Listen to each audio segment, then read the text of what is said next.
Good evening. Hey, I'm Jessica Morgan with TechCast 24/7.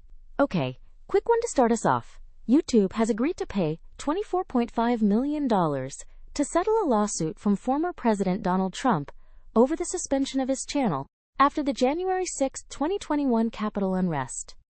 Yeah, so this settlement, per court filings, does not mean YouTube admits liability or fault. It's one of a string of deals we've been watching since Trump won a second term and returned to the White House in January. He sued several platforms back in 2021, YouTube, Facebook's parent Meta, and X, the platform formerly known as Twitter.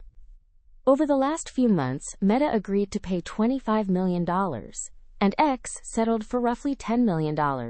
Now YouTube's deal closes that particular chapter with a $24.5 million figure. There's been pushback from some Democratic senators. Elizabeth Warren and others wrote to Google and YouTube executives, warning that settlements with the president could look like, a quid pro quo. They asked tough questions about accountability and potential legal exposure. So what's next?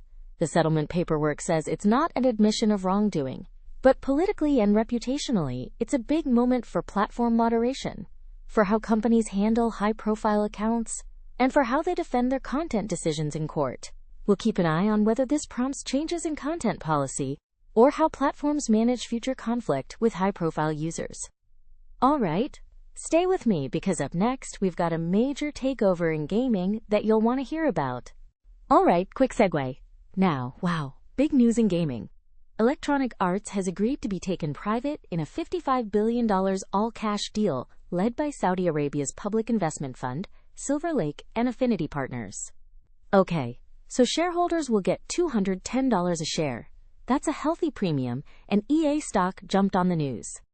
PIF is rolling over its 9.9% stake and will be the majority investor, which is a massive move. The fund has been on a gaming spree for a few years now. JP Morgan is on the hook for about $20 billion in debt financing, and the buyer group is putting in around $36 billion in equity. This is shaping up to be the biggest leveraged buyout in Wall Street history for a game publisher, by a long shot.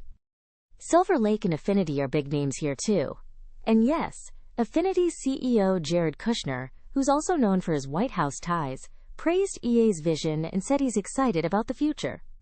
EA's CEO Andrew Wilson says he plans to stay on as CEO, which should calm some nerves internally.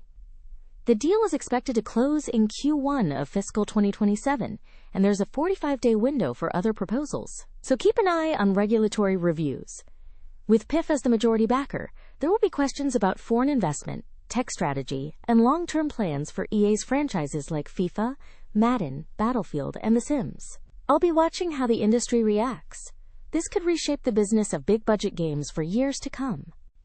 Okay, and now, this one's tougher. We need to talk about the alarming rise of so-called Nudify AI apps. This segment follows a group of women in Minneapolis who discovered a friend had used a site called DeepSwap to generate non-consensual explicit images and videos of more than 80 people. I'll be honest, it's chilling. Jessica Guistelis and others found family photos and graduation shots repurposed into pornographic deepfakes. They weren't minors. The harm here is about consent, privacy, and trauma. These tools are shockingly easy to use, no coding required, and many run subscription models. Victims reported serious psychological harm, anxiety, sleeplessness, even impacts on physical health during pregnancy in one case. The legal maze is messy. The FBI was contacted. State efforts in Minnesota led to a proposed bill to fine companies $500,000 per non-consensual deepfake generated in the state. Federally, the Take It Down Act criminalizes publishing non-consensual sexual images, including AI-generated ones. But it doesn't always help when the content was never posted publicly in the first place. Companies like Meta and Apple say they're enforcing policies and removing offending apps and ads, and San Francisco has sued and taken some sites offline. But the ecosystem moves fast. Discord servers, affiliate ad networks, and shifting company names make enforcement tricky. For survivors, support matters. The National Sexual Assault Hotline is 1-800-6564-673. This is a tech problem with human consequences, and we need better tools, better laws, and, frankly, more urgency. Stay safe out there.